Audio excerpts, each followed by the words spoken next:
Hello everyone, I'm DA, the facilitator of Driver2Wedge.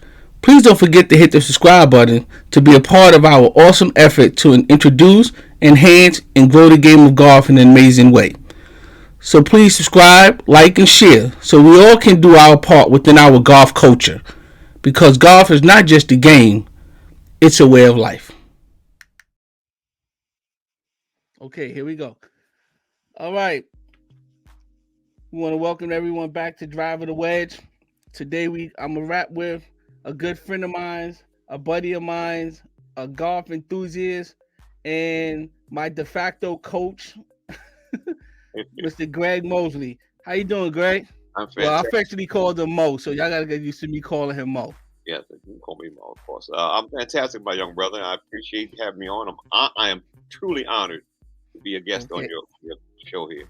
It is an honor. All right, now you the first one.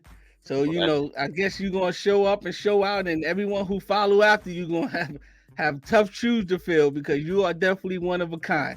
Well, thank you very much. Thank you very much. Again, I appreciate you having me, man. You're a good brother. Okay.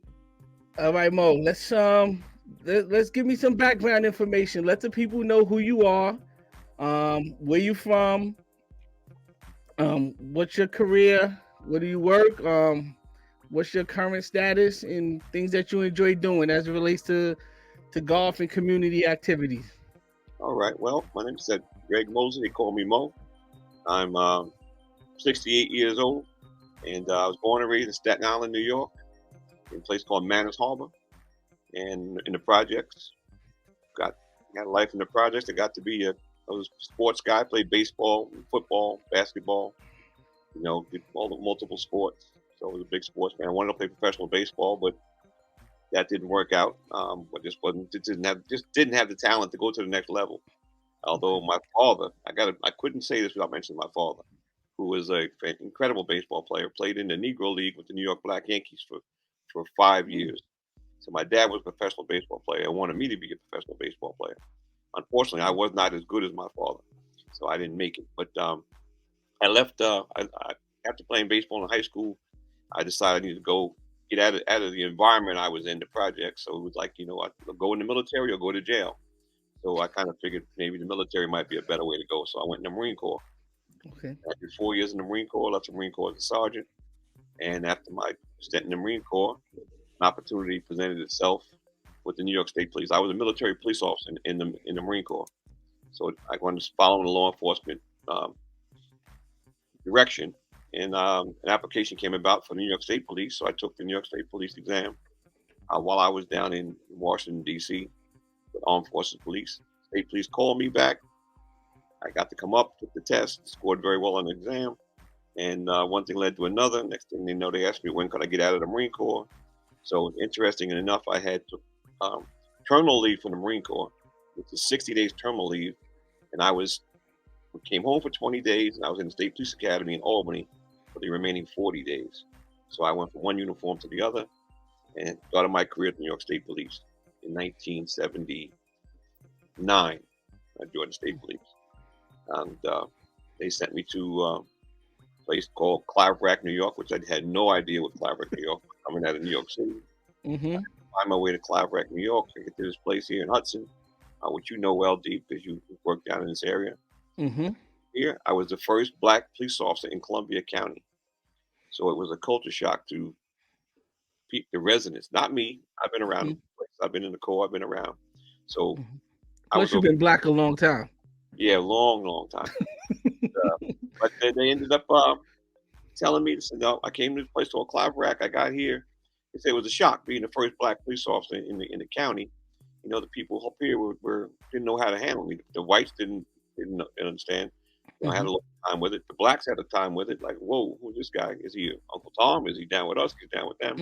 You're on both levels between the whites not wanting you here, not accepting you, and the blacks wanting to know, are you down with them or down with us? Okay. It was a transition, not for me, but for them. Yes. I worked in the area as a trooper, and then I went to become an investigator.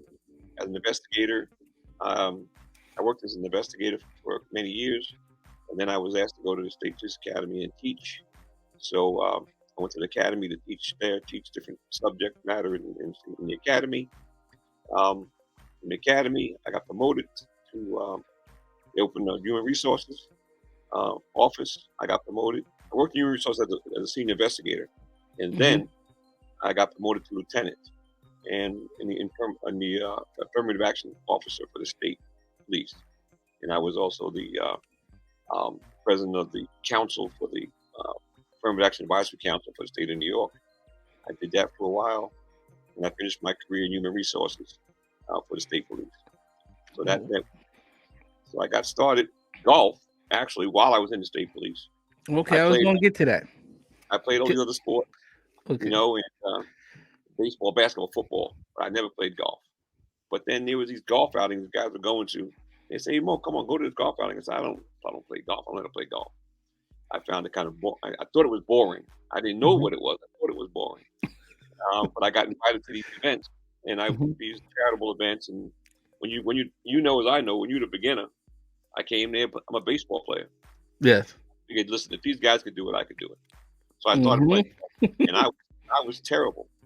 As most people can imagine game, you're terrible. But being an athlete, and I, at the type of athlete I was never the best. I was never the best baseball player, best football player. I was never the best, the biggest, the strongest. But I could play. I could play along with somebody. I can get along with playing. But golf, I was bad. And when you're bad in golf, your friends let you know you are bad. When you say you were bad, explain to me. Let's give our audience a definition in terms of bad from a beginner standpoint. Well, bad is, first of all, you know nothing about the equipment. You know nothing about nothing about the game. You know nothing about the rules, and you can't hit the ball where you want to hit it. So it becomes quite embarrassing to hit this ball all over the place and not be able to hit the ball where you want to hit it. But I'm going to go. So you start off in a place that, you got to play with people who are tolerant, who are understanding and patient with you while you learn the game. So I was fortunate enough to have guys around me who were patient and able to work with me and help me get through the game. I never took any golf lessons, though. I figured I could teach myself how to do this. So, but I realized, even though I don't have a problem being the best, but I had a major problem being the worst. Yes. Okay. I like the way you put that. I don't need to be the best at anything, but I sure enough, especially sports, ain't going to tolerate being the worst. Now, do you think because you had aspirations to play professional baseball, and I think, when I say aspirations, that means you felt at a point you had a certain skill set that you could make it if you just apply yourself, just continue to work hard. Do you think that tied into your competitiveness in terms of your golf performance from the beginning? Absolutely. I consider I'm an athlete. I got hand-eye coordination. I can, handle a basketball. I can throw a baseball. I can hit a baseball. I can swim, wrestle, box. I'm an athlete. This is an athletic game. I can learn. Let me just study this, absorb it, learn the fundamentals of it, and I will build on the fundamentals. Gotcha. That's what I did. Once I decided, I figured out what are the fundamentals of this game, then I began to build on the fundamentals slowly, teaching myself to play, practice, working. And my friends who put me down and said, "Listen, you'll never beat me, and you'll never be any good." Well, just give me a little time. And in time, practicing alone, by myself, working, reading about golf, watching golf videos, working on different things with the game of golf. I just honed in my skills to get a little better, and then I caught up to my friends, and now I play along with them. So that's Wait, I know some of your friends. You play a lot, not just along with them, a lot better than them too. So let me ask you this. I had this question I want to ask. So would you say, do you subscribe to the term "bit by the golf bug"? And would you say that you got bit by the golf bug? Absolutely. See, the realization kicked in that I couldn't play baseball, couldn't play basketball, couldn't play football, couldn't box, couldn't bet. All those sports were off the table as I got older. But golf was a game that I could play for a long time. So once I started, I'm like, okay, I got it. And then again, my desire to be better drove me, Mm-hmm. and not for anybody else but myself. Mm-hmm. I wanted to be better for myself. So I got to a level where I'm good with myself. And Gotcha. I always say I don't even need to be right at this point, 68 years old. I don't need to be any better, but I don't Mm-hmm. want to be any worse. Gotcha. I Okay. can Okay. maintain the level I'm on now and play along with my friends. I'm happy. I'm good. I don't care about the competition of anybody else. What they score is their business. What I score, all I'm having a good time. But yeah, so getting bit by the golf bug, it is very contagious. I mean, once you hit your first good shot and you hear that crack of that club, you see that ball fly, that's a level of success. Yes. Like a Yes. like a gambler pulling a slot machine. You Mm-hmm. hit, numbers roll up, and that was good. You want that to hit again. You Yes. want it again. I don't gamble either, but that's another drawback in my golfing. My friends That's want to true. gamble all the time. I don't gamble. I know Mm-hmm. you're a good brother. You don't gamble either. I don't gamble because I always believe I have to save them from themselves. Well, yes, and I always tell my friends who gamble, because a lot of friends can think that if you don't gamble, then you ain't trying. That you're not Yeah. trying. You're not Mm-hmm. doing your best. You don't put nothing on the line. Listen, I will beat you for free. No problem. I don't need your money. I don't need your money to make me do what I want to do. As Mm-hmm. you don't need anybody's money to make you Yep. play the best game of golf that you're possible playing. That's So, true. That's a great way to point. and I don't need to gamble. But so I really, really just again I say honed in the bug. I had it, and I had to improve. So I worked hard at improving Mm-hmm. to get to play. Okay. So, all right. So let me ask you: at what point, in terms of how long you were playing, from the time you picked up the first club and it didn't do what it needed to do, to when you really started to feel like, okay, I got the hang of this. I can work my way around the course. How long were you playing to when you felt that feeling? It's probably about 4 or 5 years Mm, where I got, because when I was first playing, I was intimidated to play with people okay. because I wasn't that good, and so there was an intimidation factor of Mm-hmm. not knowing the rules and not making a fool of yourself, and two, not being able to perform. So if I would see other players, I would shy away from playing with other people. I Mm-hmm. play by myself a lot. But once I started, playing a little more different people, realizing I'm not, I'm catching up to these guys. I'm not that bad. I'm getting catch on their level, and the Okay. confidence to grow. And then you start to get better, and you feel it. Okay, I can I can do what I want to do with this ball now. I'm not that good even today. I'm Mm-hmm. not that good, but I'm good enough to I can hit a ball. I can work a ball left, right, up, down.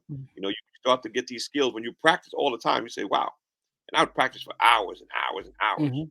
So when I went to play, people say, "Oh, you can't do that." I'm like, "No, no, I can do that because I practiced it for an hour yesterday with the one club, the same shot for an hour. So I'm confident that I can do what I want to do." And That you're gonna get those results. I don't try to Now do was anything that I haven't done before when I'm playing. okay. Now was your practice habits, or was this commitment to playing and getting better? Did you have assistance in terms of that, or did you just like what was your motivation? I wanted to get better. I love practicing. I like practicing more than I like playing, Mm, if that makes any sense. Because when I'm it does. practicing, I'm having fun, just straight Mhm. up fun, Mm, doing different things. Hit the ball up over top of a baseball backstop. If I can hit it straight up in the air and come straight back down, hitting low 5 iron, smash shots, mhm. screaming off the ground, 3 feet off the ground, off a 5 iron, smashing it, and seeing the ball stay down. So I love the practice. I love having fun. There was Mhm. no stress and no pressure when you're practicing. To perform, it was all just working, working, working. So I love practicing more than I liked playing. Okay, we gonna come back to that. I like that point. Um, how has the game benefited you? Wow, the friendships I made, the relationships that Mhm. I've made, um, getting to do things with even my old friends, not my new friends, but my old friends who were playing the golf before me, getting to be able to Mhm. join them and get out on the course with them, is really rewarding. I said I travel, I play, with multiple guys I would not have ever met before. I mean, I'm Mhm. always bragging about my friends. I got the greatest friends you know. I got real good friends, and I Mm-hmm. love my friends. So getting to spend time playing golf, I have friends to play golf. I have friends with other things, but my golf buddies and golf friends are good friends, and we have a nice time together. So it brought some great friendships to me over the, including you, D. Thank you. I like to consider myself, and I consider you a friend, and it's an honor to be considered a friend of yours as well. Um, what are some of the best courses you've played? Probably the best course I played was Kings Mill in Florida. I was down there with a visiting a friend of mine, and we went to Kings Mill to play this golf course, and it was beautiful. I mean, whoa! I'm like, whoa, this golf course is way too beautiful for me. This golf course it was pristine. It was beautiful. It was manicured. It was beautiful. The women on the LPGA played on that course. Play on that course. So it was so pristine. I'm like, wow, this is some golf course here. I'm not, I'm from the Northeast. We don't have them premier golf courses like that around here. So probably that was the best golf course I ever played. The most interesting golf course I ever played was in Uganda, Africa. I've been to Africa on many occasions, and I met a friend, and I taught him how to play golf. He came here to visit me from Africa, Mm-hmm. and I took him out to the golf course, and the bug bit him. He's a Wow. lawyer in Uganda, in Kampala, in Uganda. And he came to my house for a couple of weeks, and I took him on the golf course and taught him how to play. The bug bit him. He went back to Uganda. He bought clubs. He got addicted. He go every day, joined the private club. So I go to Africa to work on my mission and my problem. I mean, not problem. My projects I have in Africa Mm-hmm. with farmers and things like that. I do those type of things in Africa, but I'd also take time to play golf, and that was probably the most interesting place to play golf was in Uganda in Africa. Okay. Name a couple places you traveled as a result of the game of golf. Well, I've been all over. I mean, all over the country. I mean, in the United States. Mm-hmm. Um, Puerto Rico. I played in Puerto Rico,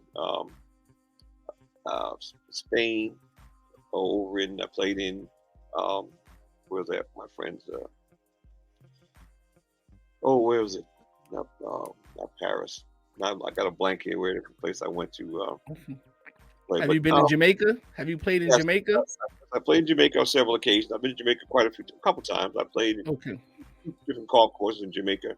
There's one premier golf course in Jamaica that's nice, and there's one more of a local golf course, but both very nice golf courses there. In Jamaica, I played in where else? Aruba. Aruba's got a Mm. nice again one premier course, one lo- local course. In Aruba was very nice. So those places were good. So Okay. overall, I mean, I've been around, not all over the world, but I've been to a few places and played. You've been a few places. Now, Yeah, as you know from our communication, I have a goal to play golf in all 50 states. I've yes. done, I think I've done 27. I Wow. still got a lot of time left to do. I'm going to try to find a way to get you to join in that because I know there's probably some states that you've played that I haven't, and vice versa. So I'm thinking that before there's no more grass between us and the dirt, that we should try to play in all 50 of them, and be able to hang our hat on that. Yeah, that'd be nice. I mean, I played. I mean, I've been like Arizona was nice, but different to play because I played in Arizona, and the air, and the warmth. It's a different vibe playing in these different locations. So Mhm. yeah, but yeah. I mean, I love to play everywhere I could possibly play. Do Um, you find yourself taking clubs with you everywhere you go? Not necessarily, Oh, um, I don't know, but because I'll okay, tell you what. I'm a family man. yes. My wife and my children are grown now, but my wife, when I travel with my wife, Hmm. I try to make that time just my wife's time. I don't want to. I don't want Okay, to take away from my family time with golf. I play enough golf, okay. on my own that when I'm traveling with my family, I want to You just dedicate that time to my family. I want to okay, be distracted by golf when I'm with my family. But if I'm traveling without my family, then I always take my clubs. okay. And is that even in locations that you've been to previously? Like, say you traveling with your wife, but you've been to Aruba 3 times. Do you still don't take the clubs with you or don't look to play? No, I would play if it doesn't take too much time out away from the family. I would play. My Okay. wife is very very accommodating, very understanding. She knows it's my passion, and it makes me Hmm. happy. So, I do things to make her happy. She allows me to do things to make me happy. So it Hmm. works out. If I can get it in and not be disruptive to the family, Hmm. my wife is very understanding and knows that I will take a few hours out of the day to play some golf if I can. Sometimes I'll take Okay. like I'm going to a beach. I'll take one or two like a sand wedge with me in my Hmm. bag. And I'll just take a sand wedge and some golf balls and work on my sand game in the I swear, at a beach. but well, I never heard that before, but I can see that in you. No wonder you so good at every aspect of the game. I can see you getting practicing without being an inconvenience. Like you taking advantage of the element, so to speak. Oh, I mean, That's how much more sand can you need on a beach that. in Puerto Rico? You know what I mean? Come on, man. You know what the Hey, sand yeah, is? that's true. You right about that. Or Mexico. I played in Mexico. I played so you can work on your game. You Or can work on your game anywhere. I'm on my bag and I bring a putter. I got a little putting machine I bring when I go into hotels. Hmm. I have a putting machine so I can take a putter and a wedge. And when I'm Hmm. in these hotel rooms, I can practice my putting and work on Hmm. things and Okay, not that's cool. take All right, away. Simone, let me ask you. I want you to share with our audience both a profound and funny event that has happened on the golf course for you in your experience. Okay, I'm going to tell you this now. This didn't happen to me particularly. Okay. My brother Ronald, Ronald, who was kind of out of Hmm. control at the time. Yep. I gave him a remote cart to carry his bag, Hmm. so he had a remote control, Yeah. and he put the golf bag on it, and he can make the golf bag go wherever he goes with this remote control. So he's down in Myrtle Beach, South Carolina, and he has this remote control cart that I gave him. No, he's on a tee box, and he has the remote control in his pocket. Hmm. And the remote control in his pocket. He's on the tee box, and people start screaming, "Hey, hey!" He don't know why they're screaming. Hmm. Like, people be quiet. I'm trying to hit the ball. The reality was his remote control golf cart that he had the control in his pocket, pushing on the button, and the cart was leaving it. And the cart went down the hill and went into a pond. So he had to go in the pond and take his clothes off and go in the pond and get the golf bag, the clubs, and everything back out of the water because his clubs ran away from him while he had Wow. the in his pocket. Oh That was man, a hilarious one. did Um, the cart work after that? no, I gave Oh, no. I didn't. This next one I didn't give. He bought the next one. I ordered it. okay. He bought the next one on his own. I said, I'm not giving it two. So he gave him another one. It was done after it went in the water. So that was Wow, boy. a crazy thing that happened on the golf course. Yeah. The craziest shot I've ever seen on the golf course, my friend Bob. We'll keep his last name out of this. Okay. Protect the innocent or whatever. But anyway, Bob's on the tee box and he has his driver and he takes the club back, takes a swing at his ball, and he misses the ball but hits it on the heel, the exact heel of the club, and the Hmm. ball goes back through his legs. The ball comes off the club and goes through his legs as he's standing on the tee box, and that's it ricocheted. That's where it went, and that was probably the most incredible shot I've ever seen or the most humorous shot in a game of golf. So he But hit the ball backwards, he hit it right between his own legs, right between his own legs. and how if you took 1,000 golf balls and tried it, you couldn't. I don't He think you can't could do try it. that again. Do you ever But let him live that down? no, never, never, never, never. Oh, okay. No, All right. no, Well, man. let me ask you, because you've been playing a long time. How important or how do you see equipment? And what's in your have a segment on the podcast called What's in Your Bag? what's in your bag? Like, what's your club makeup? What's your brand? Mixed bag, all of one brand. And how has that changed as you've gotten better and played in the game? So I'm a Titleist guy. I have Okay. I have all Titleist equipment. Um, and it started because I had a friend of mine who was the CEO uh, and president of FootJoy. Mm, So he was a friend of mine, and his daughter went to school with my son in a special needs school. So I met him there, and so he kind of introduced me to Titleist. So I started using Titleist equipment, and I think all the top brand equipment, they're all on the same level.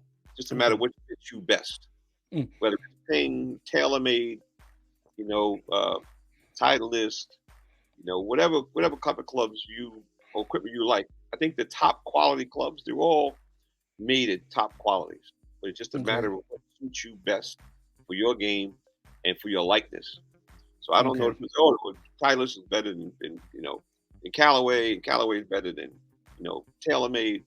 I don't think I don't find that to be true because I think Okay. equipment match the player, and you'll find that Mm, you fit it.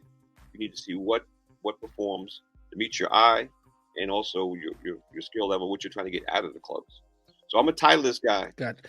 Bag is a Titleist Okay. driver, 3 wood. I go Titleist 3 wood. I have a two hybrid. I have a four hybrid, and I go to a 5 iron with 5, 4, 3, 2 down into I have a gap wedge, pitching wedge, gap wedge, sand wedge, and I use a 60. I have a 60-degree lob wedge that Okay. I that's in my bag. And my putter is a Scotty Cameron Hmm. um, putter, and I like the two ball putter, but I was gifted a Scotty Cameron putter. Hmm. Somebody else. It's hard to turn that down, and it's So hard to keep it in the garage too. I got this great putter as a gift, and so I Hmm. realized this is a wonderful putter. And if I can't putt with this, $350 Scotty Cameron, then I can't. It ain't the putter. It's me. Yeah, I the problem is me. yeah. So Probably. It's the never the problem, arrow. It's always the archer. that's right. So I figured Yeah. it. So I use that. And guys say, "Won't you try this putter? Try that putter." And I know friends of mine who have 15 putters, but Hmm. I'm along the line saying I got one good putter, and as long as it's good, Hmm. no sense to me having to make a decision between this one, that one, and that one. That I'll have no choice. That's I got true. You want one to make good, that one work. and that's it. There ain't no well, try this and then try that and try this and try that. You know what? I know I got a good putter. Hmm. If I can't putt, that's on me. So I Gotcha. have one good Scotty Cameron. I have backup putters, but my main putter is a Scotty Cameron I use all the time. That's in my Okay. bag. My, What's your favorite club or your go-to club? my go-to club that I probably would use the most would probably be my 3 wood. The I three wood. love my 3 wood. I hit my 3 wood as far as I hit my driver. Mm, I can work it left. I can work it right. I can hit it low. I can hit it high. Um, if I need a ball in the fairway, hmm. then it's going to be my 3 wood with my woods, Okay. and that would be my go-to club. Off the tee, out of the fairway, the narrow fairway. Don't have much room to play with on either side, or I got to bend Hmm. it left, bend it right. Hmm. Um, I'll take my 3 wood. I can cut it either way, and I'm very confident with it. And I hit it. I hit it well. I hit it. Said as far as most of my guys I play with, is their drivers. Mm. So um, my 2 hybrid is a little a killer too. I shouldn't give my 3 hybrid so much credit because my 2 hybrid is probably saying, "Hey, what about me?" So I have a 2 hybrid I play with, and I'm telling you, you want to intimidate the guys you play with. You pull a 2 hybrid out off the tee and hit that 2 hybrid, 220, maybe 240, 250, and right Hmm. down the pipe. And guys, they're paying attention. Guys you're Oh playing with, yeah, paying yeah, attention. yeah. And now you hit this 2 hybrid. I'm about 250. That's about as far as I hit a ball, Hmm. 250. If I can hit a 2 hybrid, 220, 230, you know, that intimidates people. They look at Hmm. now they get on the tee with their driver and they got to muscle up now. I'm not gonna let this Yeah, guy yeah. out drive that little 2 hybrid. You So got him. You got him beat off the first tee. That's right. They see me Yeah. sting that driver down there. Why is this guy playing this par 5 with this 2 hybrid? Why ain't he hitting the driver? Because one, I want to make sure this ball's in play. On a Yes. par 5, the biggest mistake you can make on a par 5 is hit the ball out of bounds. Or in play. I get this 2 hybrid and hit it again the second time, and I'm down. That's 220, 220. It's 440. I'm down there. That's true. You hit it twice, so it's a club I like hitting, and I like it as well. So it's another club that gives me comfort in knowing I'm not going to be too far left or right with it, and I like hitting it, and I like intimidating guys when I hit it off the tee. Okay, so we got your 3 hybrid, your three wood, and your 2 hybrid. Yeah, I don't know too many people carry a 2 hybrid. No, but you do because it works for you. It works for me. It does. My irons, I like. I know you got this. I know you got this shot in your bag that you done taught everybody who is affiliated with us, who hang out with us. That 5-iron smash. I was going to say that's boy. That is a wonderful tool. That 5-iron smash, no matter where you at on the course, it always gets you back in play, and it gives you the distance you need. I mean, that's all. Everyone I know who knows you is trying to replicate that shot. That shot right there. What you would call that shot out, because probably that is my favorite club. To get in trouble, get out of trouble. I can hit a 5-iron smash. I call it. And like I said, it'll be 2 feet, 3 feet off the ground at most, and it is screaming under trees, out of trouble. I can hit it 100 yards. If I need a bump at 100 yards on the ground, I can hit it 185 yards. If I got to hit it up in the air. But that 5-iron, I've seen it. a lot of trouble, that 5-iron smash. And when you learn that shot, it's a good one to have in your bag. Especially for us wayward driver hitters. That's right. Get back in play. Get back in play. Get a little bit of distance out of it. So it's a safe club to hit. Once you learn the technique of hitting it, you move a little back in your stance. The follow through be low. The lower the follow through, the lower the ball is going to come out. And you learn the technique of it all, and then you can put it in play. Gotcha. You're right. Okay, we're gonna go into to a part of this segment called Rapid Fire. In Rapid Fire, I'm gonna give you 2 options. You got to choose one of them. Okay. All right. You got it. Well, because the podcast is called Driver2Wedge, I gotta ask you, driver or wedge? Wedge. Okay. Ride or walk? Walk. Practice or play? Practice. You would rather watch women or men golf? Women. Why? They seem like the techniques has to be more perfected. I mean, they really play the game almost like basketball. They play below the rim. Women play below the rim, but the techniques are there. The women are smaller, not as strong, but they can really generate club head speed, and their techniques are beautiful to watch. And their swings are fluent, and they show you that the game can be played without muscle, but with technique. And they play the game with probably more technique. They don't have the muscle the men have to hit the ball so far, so they play with a different type of game they play that requires more technique than strength. Okay, within around the golf, 18 holes playing, would you rather have every fairway off the tee with your driver 280, or make every 10-foot putt?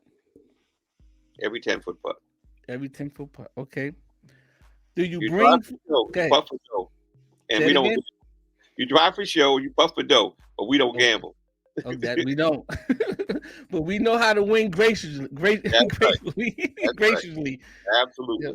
So you'd rather take a hot putter before you take a hot driver? Oh, absolutely. Okay. All right. Do you bring food and snacks to the course, or do you buy it at the course? I prefer to bring food. Okay. And I read in the golf book once I was studying, and it told me that you're not expected to share your snacks.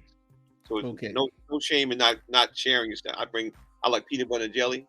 Mm-hmm. I like to bring a banana or some grapes. I bring grapes because they're full of water and keep you hydrated on the golf course. Mm-hmm. But my friends tease me about maybe peanut butter and jelly sandwiches, but about the 14th hole, they were like, "Hey, gee, you got any more of those sandwiches in your And bag?" they drag it, right? You all fueled and hydrated up. You still, that's where you get them. That 14, that 15, that the last 3 holes is what, when you parring, and they bogey, double bogey, and because they They wear it down. operating off of fumes. That's right. So Yep. I like to bring something, bring snacks, cookies, and things like that in my bag. Okay.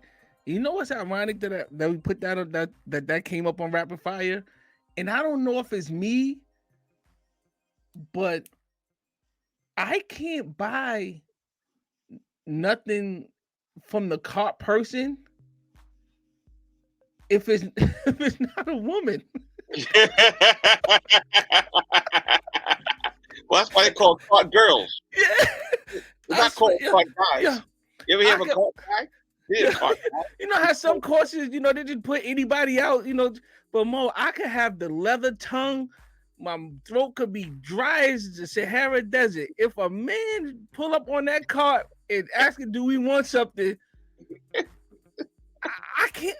I just can't see myself tipping them. To be honest with you, I know you are a very particular man. I must say, you're probably the most particular man I ever met in my life. You are very particular about things that you like and don't like, and do and don't do. You are very much that. So, but yeah, I wouldn't take it to that extreme. But yeah. I think they call them cart girls for a reason. It's Yes, I'll be the one playing with you. You know how you say you're not expected to share?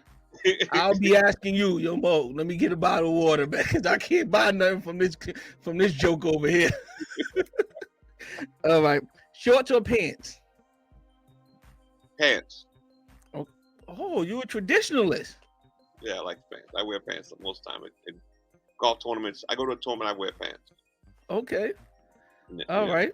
It was hot. You got the right kind of pants. They're light there. Mm-hmm. You can wear pants. So I'm a pants guy. You look neat, professional. I'm a pants guy. Okay. All right, Mo. So I know that you're involved and you have an organization in terms of your community service work and commitment. Can you speak to that and tell our audience, introduce your program and the community service work that you do, so we can get it out there? Some people how they can contact you if they choose to want to contribute or be a part of in some capacity. Certainly. I have an organization called Operation Unite New York. It's called Operation Unite New York because it was founded. Craig Hodges used to play for the Chicago Bulls. Was a friend of mine, and I was in Chicago with him back when he was playing with the Bulls. And he had Operation Unite in Chicago. It was based around sports. He was a sports guy. He played with the Bulls, professionals, and all the sports celebrities were involved in that kind of stuff. I came back from Chicago and told my wife about this program, Operation Unite, they had in Chicago. We decided to found one here in New York. So in 1992, my wife and I founded Operation Unite New York. But we decided that sports was not enough. We couldn't just go on sports alone. My wife said, we're going to do this. We have to have an educational component, more so than sports. The Boys and Girls Club got sports. They got sports here. All these kids in our community, black communities, they infiltrate them with sports. We need to introduce education, cultural arts. So we founded Operation Night New York to be an education and cultural arts center in Hudson, New York. Been doing this since 1990, 1992. And we do anything that deals with culture, arts, education. Getting kids in high school, getting them through school, getting them through college, taking the SATs, those type of programs, getting them to value their education and grow as much as they possibly can grow. We do music and dance with African music, African dance, things with culture, and within our culture. So we try to introduce these kids to the arts, culture, and education. And we do it with kids from we get little 1 to 7 or 8 year old, but we work mainly with the high school group. That group we have tutorial programs, we have programs for the kids, we have work programs where we pay them to come to work in the community. So we create these programs that help these young people grow and develop. We thought that when we came to this area of Columbia County in Hudson, it was lacking. It was lacking culture. Black Mm-hmm. people in the community were just kind of. We got the impression that they were just satisfied with status quo, never wanting more, never wanting to have the same as. And we just felt that was wrong. No, we gotta do something to help Mm-hmm. grow and develop this community we live in. We're gonna be here. So we founded this organization. And that's what we do with Operation Night. I have programs in Uganda, Africa. We go over there, I work with women farmers, supplying them with animals, bulls and cows, bulls, sheep, goats, pigs, chickens, farming needs. We go back and forth. Then we take groups of kids from here over to Africa. We Mm-hmm. take over to Africa, an educational thing, work in the schools, orphanages, in hospitals. So we took teenagers over there, the experience of being in another country in Africa and helping out and working in that country. So we take kids to the library, we take them to college trips, college visits. A lot of these kids in our community, their parents don't have the means or the desire to take them on a college visit. Mm. We load them up in the van and we take them to what college you want to go see. One kid wants to see, you know, uh, Colgate. One kid wants to see a school here or there. We can. Well, if that one kid wants to see that school, they all see it. Yes. Let's go. Yes, let's go. Let's go. Mm-hmm. We go to Massachusetts. We try to stay locally. Massachusetts, New York. NYU. We've gone to Harvard. We've done different trips with these kids so they can see inner city schools that Mm-hmm. are traditional campus schools, and they can kind of see what colleges would look like, so they can see that it's available to them.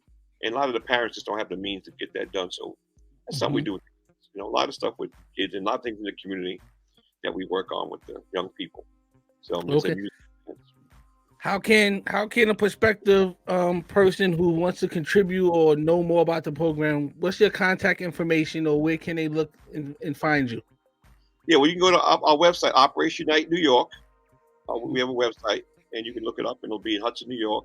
But you have to put the New York in there, or it will pop up. There's a lot of Operation Nights out there. Okay. Operation Night New York, Hudson. We're in Hudson, New York, located at 360 Columbia Street in Hudson. The phone number there is 518-828-3612 is the phone number. My wife, Elena, is the executive director, and we call her the chief cook and bottle washer. She does all the work that needs to be done. She does the grant writing. She does the kids. She does the payroll. And she does the programming. She works hard. Mm-hmm. She works real hard, keeping this program going. So she's the one to contact. Operation Night. Contact her or myself. Okay. They can get in contact with me. But we're always looking for help. If you have an area of expertise that you want to share, we have photography program. My friends who are photographer take you down the Hudson River and learn about photography. We get a grant, buy cameras. If you're a music guy, you want to do music, whatever your area of expertise is, you're a carpenter, you want to work with 4 or 5 kids, teach them carpentry, I'll set a program up. You can, and I don't overload you, give you 3 or 4 kids that are interested in carpentry, and we'll get you to do that. So I have multiple friends. Like I told you before, I got great friends. Yes. I got wonderful friends. And they take their areas of expertise. And if they're willing to share them, whether you're an artist, a painter, I don't care what it is you do. If you want to take the time to share with somebody young and introduce them to your skill set in your area of expertise, I'll find you 2 or 3 kids. You can work with those kids. We like to work in small numbers because we feel it's more effective. Give me 25, 30 kids out of control. No volunteers. We bother with 20-something kids who have all kind of issues they bring to the table. Social issues, manners, a lot of things. Sometimes even just the attention span. That's right. So one volunteer, mind you, it's working with a small group is better for a volunteer. We have a community thrift store in Hudson, New York called The Second Show that we have, and we get our kids working in the store there. and we raise money in the store. Do you take donations? We take you take lots of donations. Okay. Take clothes, take housing, home goods, lamps, tables, things like that, household goods, clothing. As many nice clothes as you have. Oh, buddy. I will bring my truck up there and load it up. You got the stuff, baby. That's true. Well, we may also have people who's going to watch this segment, and they may be in Kansas or Nevada, or all over the world, and they witness, because it's going to go out on a social media platform, and they may let me ship a box or send a cash app somewhere, or just to support the cause. Yeah, that's very nice of you to do that. Yeah, but I do have some stuff I can load up. I'm pretty sure. Nice stuff. You have an abundance of stuff. An abundance. Well, I'm up to 200 pairs of golf shoes, man. There you go. I should say an abundance. You have an abundance. You don't have no junk either. You're a man with good taste. Yeah, you are the most particular man I ever met in my life. And, so you don't have no junk. And no. Sure, and I give away golf things all the time. I'm the guy who always, someone will offer me, I got this extra golf bag. Give it to me. Well, do you need it? No, I know somebody who might need it. Yeah, that's true. That's true. And find people who need them. Yep, that is true. I may not need it personally, but I know there's somebody out there who does. And if I could match that person up with what they need from a friend or gift from someone to give me one thing, I really enjoy doing that a lot of that. Plus, you introduce so many people to the game that starts bare knuckles. Don't start. Because at some particular point, everyone who gets involved with you is going to know about golf. They're going to know about your passion for your community work, but they're also going to know that he plays golf. I do this thing. If I'm like you mentioned that. I was an educator in teaching, but I wrote a training course called The Introduction to Golf by Greg Mosley. The Introduction to Golf. I'm not a professional golfer. I'm just a little above average golfer, but I love the game. I love growing the game. So I wrote a syllabus called Introduction to Golf, which I do a course every year in the spring. And it was so popular, I did one in the fall this year, but I do it in the spring. And people come to Catskill Golf Course. It's a 4-week course for beginners. And I introduced them to the game of golf, from what to wear, what the tee time is, how many clubs you can carry, how to use a club, we go through the basics of grip, stance, posture, swing plane, so they can learn to move the ball along. We learn all of how to drive a golf cart, to bring food, bring sunscreen, golf etiquette.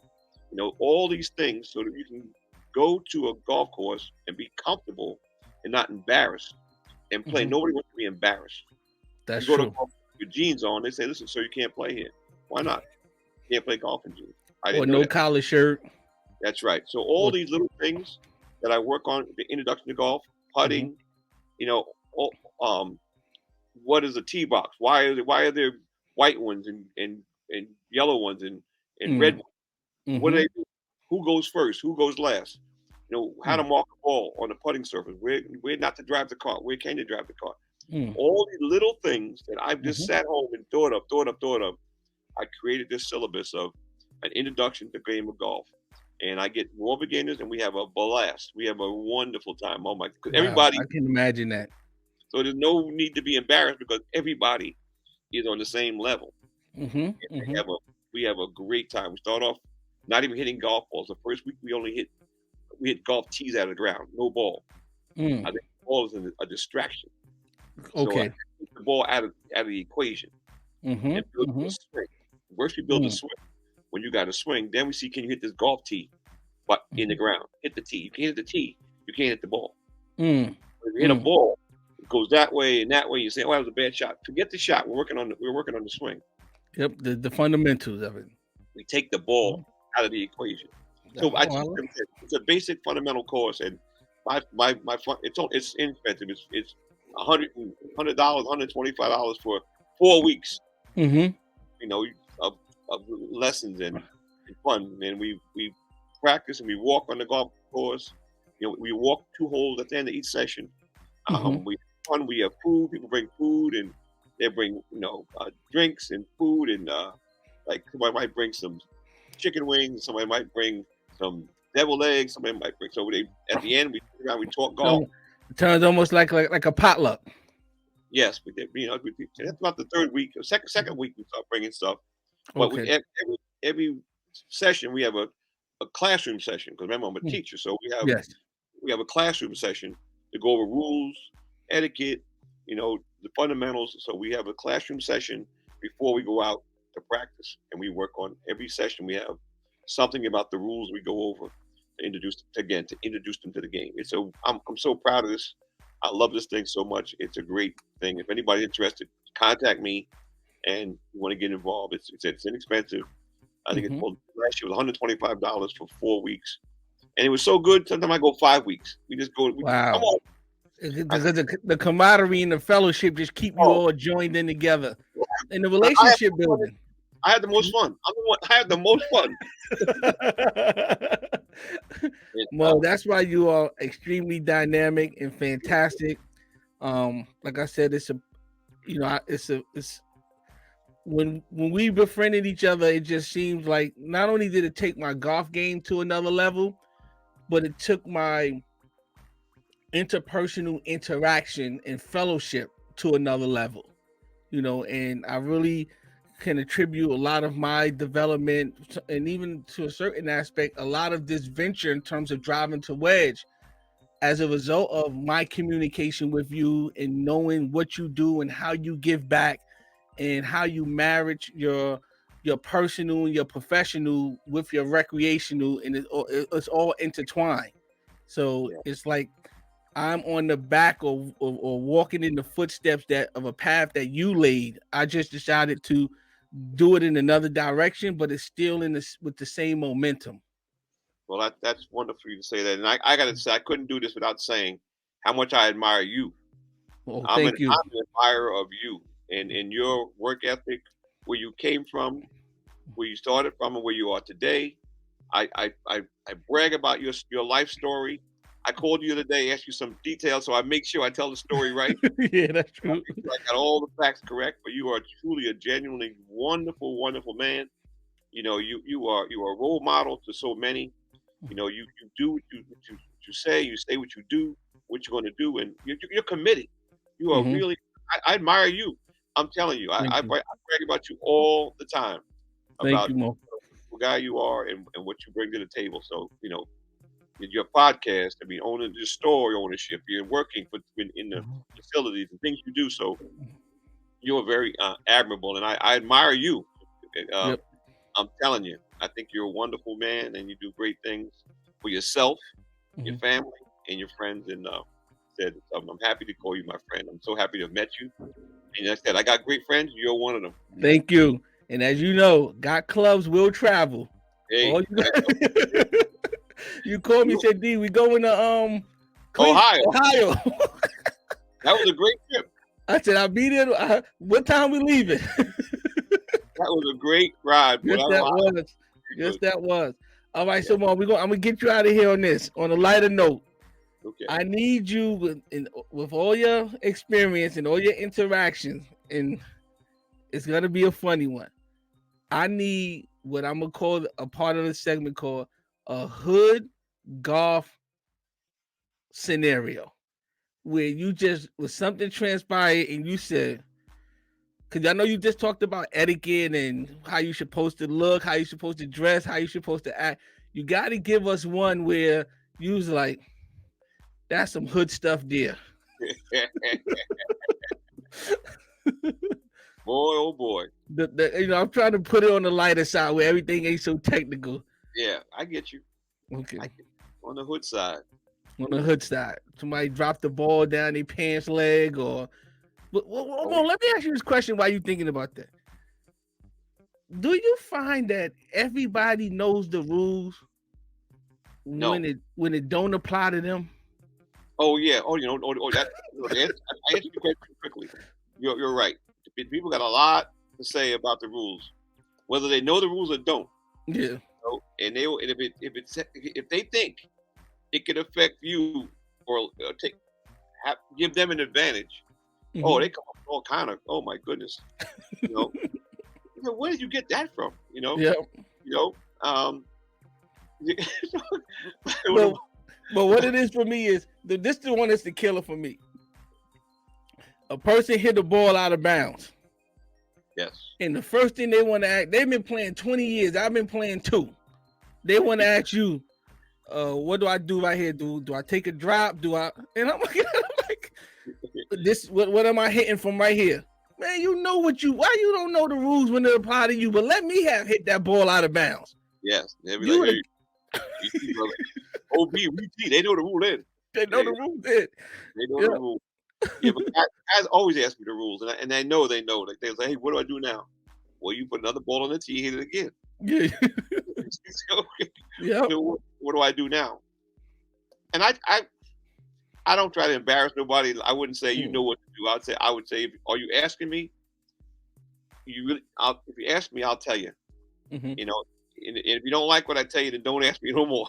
Okay, got you. So, because I study the rules. So something that would happen this week. Yeah, give us one. As Steve Harvey said in Kings of Comedy, Aunt Mabel always gave us one for the church. So give us one. Well, I tell you, you play with golf with guys, and I always tell guys, don't cheat. Don't ever cheat. Mm-hmm. Because if you cheat, one, you cheat yourself, you're cheating the game and the people you're playing with. But if you ever get caught cheating, that label will stick to you. Ooh. Like you step in crap. You ever step in crap, dog crap? Yep. Now you can take and you can scrape your sneak out, but you know what? The smell's gonna be there for a long time. Yes. So you don't want to be the guy who shows up when you show up to play golf. Do you want them to say, "Oh, that's the ball"? Yeah, he's a good golfer. Mm-hmm. You don't want to say, "Oh, that's the ball. That cheating ass." You know him. Mm-hmm. You got to keep your eye on him. Yes. You don't want that to be stuck on you. So always play the game fair, even if it hurts you in the score. You can come back to play another day. So never cheat. But I play with guys who hit balls in the woods, and they go in there and come out with it like, come on, man. So you gotta be kidding me. I got one guy that I'm probably going to interview in the next few segments down the line. And I joke with him all the time. You know who I'm talking about. I'm just not going to say his name right here. Where I said, I've been playing with you 10 years and you've never lost a ball. That's right.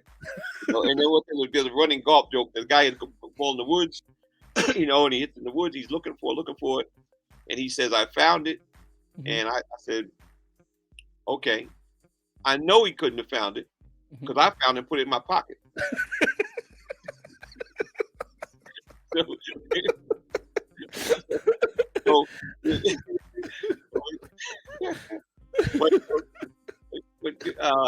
Ghetto golf. I know a lot of guys that drink too much on the golf course. Okay. That's probably, guys break out a bottle of Henny and guys drinking and carrying on and, and get all lick it up. And that's kind of a hood type of thing. Blasting music. They got music they're playing. And, if you're playing, have a little music thing ain't too much of a distraction, but it's not good etiquette to play it. But a lot of people I play golf with will bring that, and they playing some, rap music and mother effer this and da-da-da. Oh, man, please. One is the music is not acceptable. Two, the type of music is even more appalling. Yes. If you bring that out on this golf course, some things you just don't bring to the golf course. You keep amongst your friends or where you're from. So, yes. So that's probably some of the things that happen. Brothers come out there and playing music that's inappropriate or loud, and it don't have to be black guys either. That's true. Yep. I got white friends, I got Asian friends, I got Hispanics, and it's the person. Not the color of the person, because I'm, that hood mentality comes from all shades and colors and all sizes. So that's true. Those type of things you might find on the golf course that don't belong out there. Like, come on, man. Okay. Don't embarrass us like this. All right, Mo. This is going to conclude our wrap up. Rap with Yeah. me. Mo, I want to thank you for participating, for coming on, sharing your experience, your history of the game, your commitment to your community service work, and I want to say nation building now because you go international with your cause and your mission, as well as your golf expertise and just your overall insight in terms of the game of golf, growing the game of golf, how it's benefited you, and how it can benefit others. So with that, I just want to say thank you once again. I look forward to seeing you, interacting with you, and getting out and playing around it too, the way we always do. Yeah. Well, I'm honored to be. I told you before. I'm honored to be on. I'm honored to be the first. Mm-hmm. I wish you the best. I Thank think you. anything you do, you're going to do well. Mm-hmm. So your podcast, this thing is going to, Driving the Wedge is going to grow, develop. If you're behind it, it's going to be good. Thank I you. know it. I wish you much success, and I'll be sure to tune in myself. And I Okay. have to pay attention now to see what you're doing and to follow you and be one of your followers. And I will talk it up and say I'll brag about you all the time. I will continue to brag about the good things, good guy you are, and the good work you do. So All I right. wish. Thank you, Yeah, big dog. So I'm gonna conclude by saying, just want to welcome everyone to our golf, what we consider to be the golf culture, because golf is not just a game; it's a way of life. Thank you, Mo, for joining us. it's my pleasure, my brother. All Be right. well.